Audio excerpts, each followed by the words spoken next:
Hello everyone, welcome to भू विज्ञान online classes. और ये क्वेश्चन जो है मॉड्यूल नंबर 7 का है, मेटामॉर्फिक रॉक्स का, PTT path and applied metamorphic concept based problem. तो मेटामॉर्फिक में पेट्रोलॉजी में टोटल 7 मॉड्यूल्स हैं और हर मॉड्यूल में मिनिमम 10 क्वेश्चन हैं और इस वाले मॉड्यूल में टोटल 15 क्वेश्चन हैं। इसके अलावा यहाँ पे और डिफरेंट टॉपिक्स भी और हैं जिनमें हर एक टॉपिक पे डिफरेंट मॉड्यूल्स हैं, as you can see here. Hydrogeology में भी और मोस्टली सारे मॉड्यूल्स में 60% एनएटी पोर्शन है और 40% जो है concept based problem have included. So this is one of my pre preview question, so इसको डिस्कस करते हैं हम।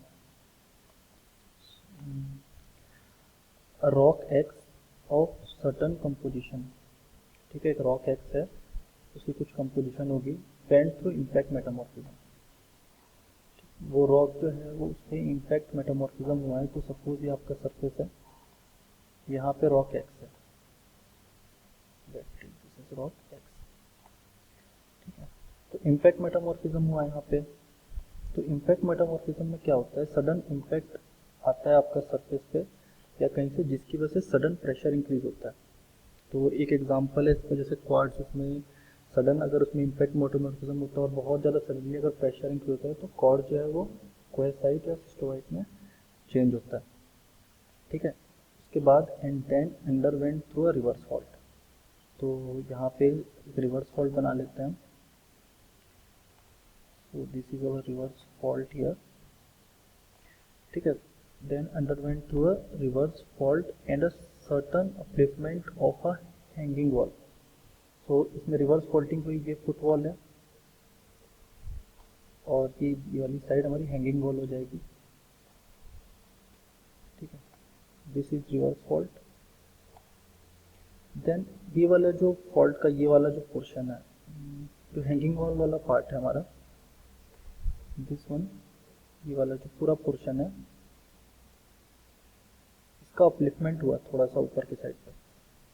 अभी जब भी अपलिफ्टमेंट होगा ऊपर की साइड तो प्रेशर जो है वो डिक्रीज होता है और फॉल्ट के अकर होने के बाद भी जो पर्टिकुलर जो वहाँ पे स्ट्रेन जो रॉक में जमा हुआ होता है वो पूरा का पूरा स्ट्रेन सडनली रिलीज हो जाता है। तो सडनली प्रेशर ड्रॉप हुआ।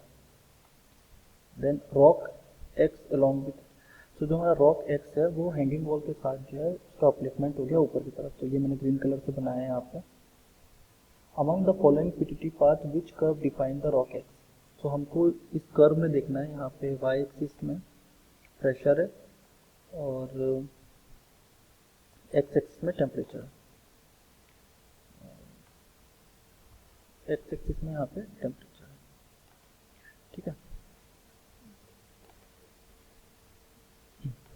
हाँ, तो वाई एक्सिस में यहाँ पे हमारे पास प्रेशर है और एक्स एक्सिस में यहाँ पे टेम्परेचर है।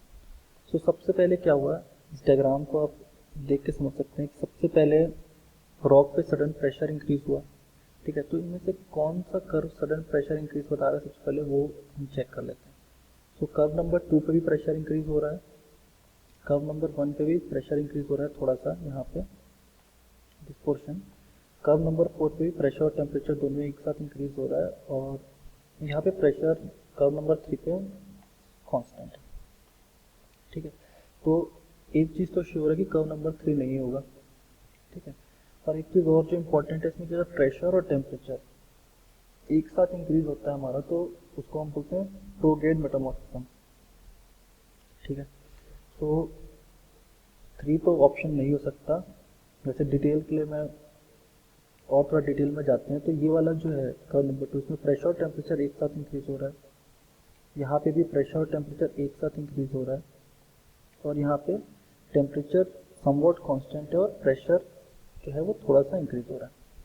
तो जो रॉक एक्स था वो किसी पर्टिकुलर पोजीशन पे रखा हुआ होगा, देन सडनली उसका इम्पैक्ट हुआ तो टेम्परेचर उस जगह का उस पर्टिकुलर टाइम पे तो कांस्टेंट होगा, सिर्फ प्रेशर इंक्रीज हुआ होगा। तो इनमें से कौन सा कर्व ऐसा दिख रहा है इसमें सिर्फ थोड़ा सा प्रेशर इंक्रीज हुआ, ऑब्वियसली कर्व नंबर 1, ठीक है। क्योंकि कर्व नंबर 2 पे प्रेशर और टेम्परेचर एक साथ इंक्रीज हो रहा है और कर्व नंबर 2 जहाँ पे प्रेशर और टेम्परेचर एक साथ इंक्रीज हो रहा है वो आपका कोलिशन सेटिंग को बताता है, यानी सबडक्शन जोन, कि जब स्लैब जो है वो नीचे की साइड में सबडक्ट करती है तो प्रेशर और टेम्परेचर एक साथ इंक्रीज होता है। तो यहाँ पे सडन इंक्रीज ऑफ प्रेशर हुआ इम्पैक्ट मेटामॉर्फिज्म की वजह से, एंड देन उसके बाद रिवर्स फॉल्ट हुआ। तो रिवर्स फॉल्ट जब होता है तो सडन प्रेशर जो है वो ड्रॉप होता है। तो यहाँ पे ये कर्व जो है वो सडन प्रेशर ड्रॉप शो कर रहा है। As you can see here this is sudden pressure drop here at a somewhat fixed temperature. So इनमें से सिर्फ यही एक ऐसा कर्व है जो इम्पैक्ट मेटामॉर्फिज्म के बाद सडन रिवर्स फॉल्ट की वजह से प्रेशर ड्रॉप को शो कर रहा है। ओके, सो और थोड़ा डिटेल में, जैसे कर्व नंबर जो 3 है ये किसका हो सकता है, ये आपका सपोज कोई रॉक है वो किसी पर्टिकुलर पोजीशन पे है और सडनली डाइक का इंट्रूजन हो गया वहाँ पे। तो डाइक जो है वो काफ़ी हॉट होती है, उसका टेम्परेचर सपोज 1100 डिग्री सेंटीग्रेड के आसपास है। तो थर्मल डिफ्यूसिविटी और थर्मल कंडक्टिविटी की वजह से वो अपना हीट जो है आसपास के कंट्री रॉक पे रिलीज करेगा, हीट फ्लो होगा, तो जिसकी वजह से सिर्फ टेम्परेचर इंक्रीज होगा। यहाँ पे आप देख सकते हैं सिर्फ टेम्परेचर इंक्रीज हुआ है, ठीक है, कुछ पर्टिकुलर टाइम तक। Then there is no increase in pressure और सारा हीट जो है कंट्री रॉक में कंडक्ट हो गया। उसके बाद फिर कुछ पर्टिकुलर टाइम के बाद जो है ये रेट्रोग्रेड पाथ में आना शुरू किया ये वाला कर्व, ठीक है। ये वाला सबडक्शन जोन है। ये वाला आपका जो कर्व है वो ग्रेनुलाइट जो फिशिज है, ग्रेनुलाइट वाला एरिया जहाँ ग्रेनुलाइट फॉर्म होता है आपका ऑर्थोपॉरेक्सिन क्लिनोपॉरेक्सिन वगैरह, क्योंकि यहाँ पे क्या है सिल्लिमिनाइट है, बहुत हाई ग्रेड का रॉक है। तो ये उस पोर्शन को बता रहा है जहाँ पे ग्रेनुलाइट फिशिज फॉर्म होता है। इसमें दोनों प्रेशर टेम्परेचर जो है वो एक साथ इंक्रीज हो रहा है बहुत हाईएस्ट ग्रेड ऑफ रॉक में। तो आई होप आपको थोड़ा बहुत आइडिया लग गया होगा कि कैसे इंटरप्रेट करना है इस कर्व को। तो यहाँ पे ऑप्शंस वगैरह भी दिए हुए हैं, आप देख सकते हैं। इसके अलावा भी बहुत सारे यहाँ पे मॉड्यूल्स हैं और भी मैं अपडेट करता रहता हूँ टाइम टू टाइम। अभी जितने मॉड्यूल्स यहाँ पे हैं उसमें हर एक कोर्स का कॉस्ट 150 रुपीज़ है।